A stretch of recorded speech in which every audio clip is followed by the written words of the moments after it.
We're in the playoffs. That's all that matters. We're in the playoffs. That's all that matters. We're in the playoffs. That's all that matters. We're in the playoffs. That's all that matters. Can we win again, please? What's up, everybody? Welcome back to the Steelburgh. Happy Christmas Eve. Today is December 23rd, and it's a day earlier than normal. This video is going to be posted a day earlier than I normally do on my schedule because the Steelers play on Christmas. So to avoid the quick turnaround, I just thought I'd film it a little early. Plus, it's been 2 days since the game, which is normally when I post it 2 days after. It's just because it was on Saturday. So it's really just the same. Anyway, I can't stall any longer. Steelers lose 34-17 to the Ravens. Heartbreakingly. Not heartbreaking because it was close or because, but the Ravens just kind of stomped us. 34-17 is not exactly the epitome of a close game. But I think the game was closer than the score was. And considering our defense was borderline a practice squad, I think allowing only 34 points is kind of a win. And actually, it was only 27 points because of Russell Wilson's pick six. So, yay. But, offensively, I don't think we played a bad game at all. Russell Wilson went 22 for 33 for 217 yards, 2 touchdowns and a pick. On the ground, we were fairly effective. We had over 100 yards rushing. Najee went 12 for 48. Warren went 12 for 48. Warren got more production than Najee did. Najee had 9 for 42, and Russell Wilson had 3 for 27. Why we're only running it 21 times when all of our running backs are averaging over 4 yards a carry? I don't know.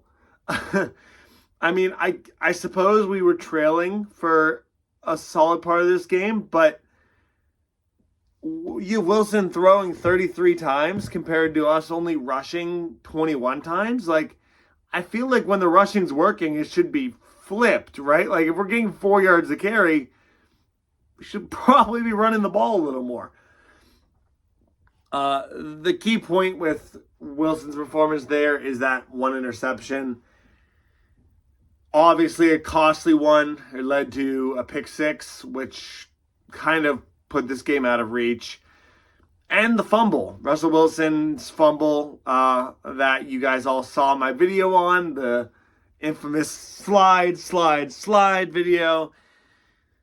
Yeah, he got greedy. At the end of the day, that's all it was. He got greedy. He wanted the touchdown. Instead of sliding down at the 5, he got greedy, fumbled the ball, they went down and scored, and that was a 14-point swing. I mean, instead of us taking the lead by 7, they took the lead by 7, and we were behind the rest of the game. We never took the lead again. So it was 2 costly turnovers, really, that cost us this game. But overall, I think Wilson had a good day. Like, other than those 2 plays, I can't think of anything else he did that was like, oh my God, come on, like, do better. Receiving wise, he did exactly what I said in my 3 points. No one specifically stepped up, but we spread the ball out a significant amount. I mean, that's 9 different receivers who caught at least a pass here. Calvin Austin, 4 for 65. Jaylen Warren, 5 for 44. Van Jefferson, 2 for 27. Skoranek, 2 for 25. Williams, 3 for 24. Freiermuth, 3 for 16. That's 6 different receivers who had all more than 1 catch.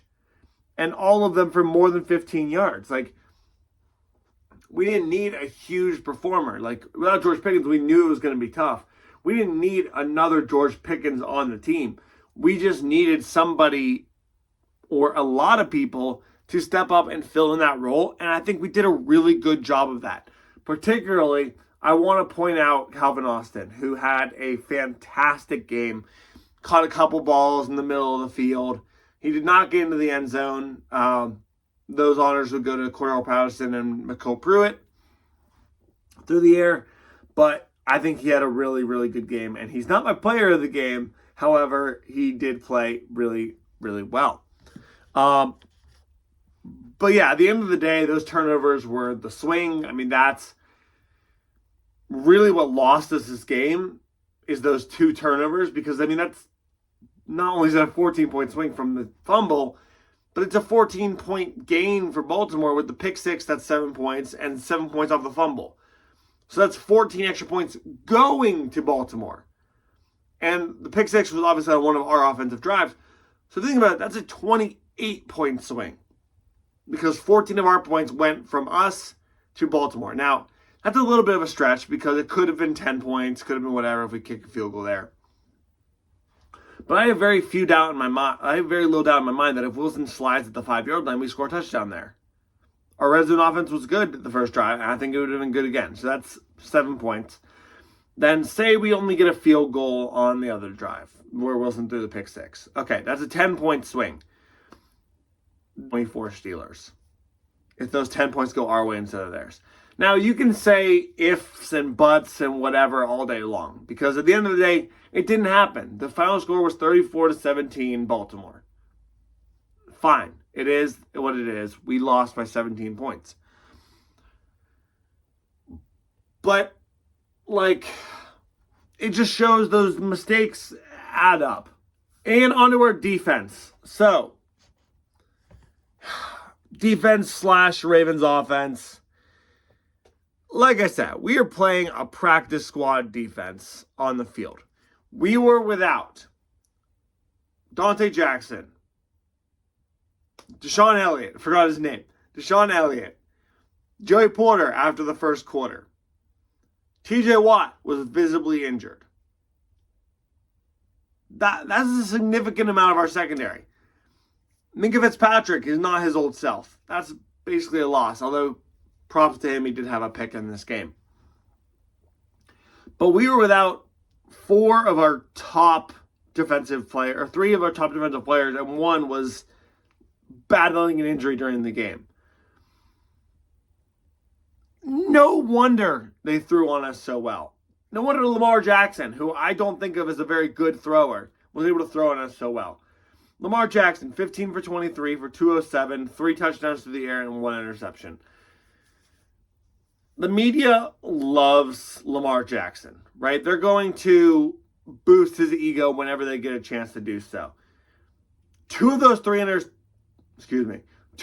touchdowns were not his good plays.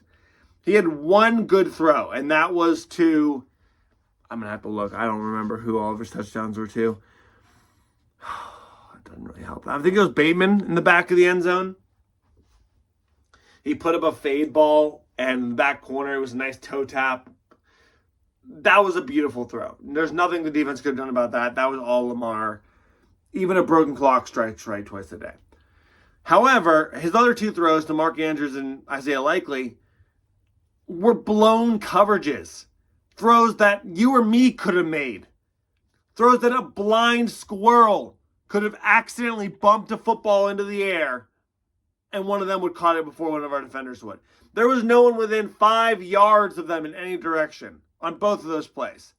They were simply blown coverages. So to say Lamar Jackson is fantastic or great or amazing because of those 2 plays is ridiculous. As for rushing, he wasn't all that effective on the ground. He had 9 rushes for 22 yards, so he ran a lot, but we kept him under 30 yards rushing. Derrick Henry, he had a day against us. He had 24 carries for 162 yards. God, it was that much. Watching that game, it did not feel like he ran that much on us, but holy crap. 162 yards rushing. Did not get in the end zone. Justice Hill, 2 for 30 before he got hurt. And then Rasheen Ali had 1 carry for 2 yards after he came in for the injured Justice Hill, who had, by the way, a scary fall during that game. It looked like he had died on the field. He fell so hard. He was out, like unconscious. It was bad. As for receiving, a lot less spread out than the Steelers were. Zay Flowers got the bulk of the receptions, 5 for 100 yards. Mark Andrews had 4 for 37. Isaiah Likely, 3 for 29. And Derrick Henry and Rashad Bateman wrap it up with 2 and 1 receptions, respectively. And at the end of the day, the reason Zay Flowers torched us is because we didn't have the secondary to keep up with his speed. I mean, he is a fast receiver, and he would just burn us. He would just burn our guys off the line and beat us on a crossing route or beat us on a go or something like that. And we had no way to respond because we were playing guys like James Pierre, rookie or second-year player Corey Trice, who was really a rookie because he didn't play all last year.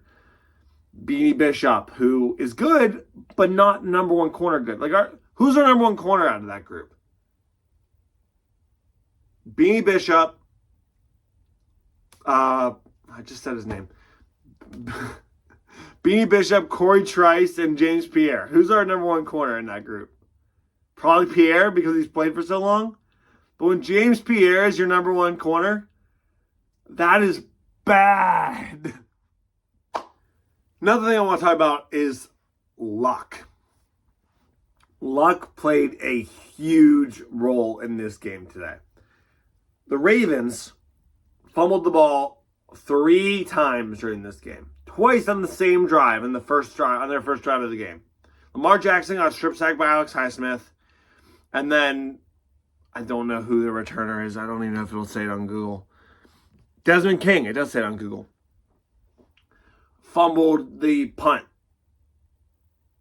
Yeah, fumbled a punt return when we punted it to them. The Ravens recovered both of those, plus another fumble by King in garbage time. 3 fumbles, and we couldn't get any of them. Meanwhile, the Steelers fumbled 1 time, and the Ravens got it. Now, I'm not going to say those 3 fumbles changed the game or anything. Like, the last one was in garbage time. We were not coming back and winning that one. But there is a certain idea of luck behind these games. Like, if we recover one of those fumbles, that's a huge momentum shift in the game. Maybe they don't score first. Maybe instead we get on the board first. See, like, how a little thing can just change so much momentum-wise? Highsmith, huge strip sack in their first drive of the game. But we get nothing out of it because they just recovered it. Like, there's just little bits of luck in that. And, like, yeah, at the end of the day, that's all it is. Without further ado, I will name my player of the game, which I don't always name. I often forget, but today I remembered, so I'm going to say it. Today, my player of the game could be Alex Highsmith from the almost strip sack. Could be Russell Wilson because despite his interception and fumble, he did have a good game. Could be Calvin Austin, but instead, I'm going to give it to Minkah Fitzpatrick. Yes, you heard me right. Minkah Fitzpatrick, who I just said did nothing in the secondary. I tricked you because actually he did today. He had an interception that, had it not been for Russell Wilson's pick 6, would have been a game-changing moment that potentially could have given us the lead. It was 17-24 at the time. That could have tied the game. And the reason I'm giving him the player of the game is because I'm really hoping that that interception turns back the clock and turns the tide for his season. That was his first interception in like 2 years, like 700 days since he's had an interception. Hopefully that turns a tide. We need him to go back to his all-pro form. We need him in these last 2 games and in the playoffs to go back to the Minkah that we all know and love. And hopefully that interception to Lamar, while it was a bad throw, Lamar sucks, still, hopefully that is a boost of confidence that can help propel him to having a really good end of year and playoff season. And now we're going to talk about the future. Because despite the Steelers losing to the Ravens here, that is not the end of our quest for the division. The Ravens did not clinch the division with a win this week. They just clinched a playoff spot. We still do control our own destiny for the division. If we beat the Chiefs and the Bengals, we win the division. All we have to do is win our last 2 games of the year, win against a beat-up Patrick Mahomes and Cincinnati, who we already beat once, and we get to beat them both at home. If we beat them both, then we win the division, and with those 2 wins, we'll go into the playoffs with momentum, which is huge to do. So, am I sad that we lost this game? Yes. I always love beating the Ravens, and it sucks to see them beat us. It sucks to see that streak end and go to like 8-2 in the last 10. Ugh, it's a gross taste in my mouth. However, I strongly believe that we will see that team again in the postseason. And I strongly believe that we still can and still will win the division. We just have to take care of business on Christmas and take care of business against Cincinnati, and both of them are on our home turf. If we can do that, we win the division, probably in the 3rd seed. And who knows, we might be playing Baltimore in the 1st round. That's all I got for you today, folks. I'm going to try and get this edited and posted by the end of today, which is Monday the 23rd. Steelers play on Christmas, so probably be a quick turnaround, another video. Maybe Thursday or Friday, although I might just try and get back on track and just post it Tuesday again. Although Tuesday might be New Year's Eve, so I don't know if I'll actually do that. We'll see. But it'll be posted sometime within the next week after the Steelers game. But as always, go Steelers. I have to figure out what New Jersey to wear since we lost in the other one. But you'll see during the shorts on Christmas. And have a good morning, good afternoon, and night, everybody. Goodbye again from the Steelburgh.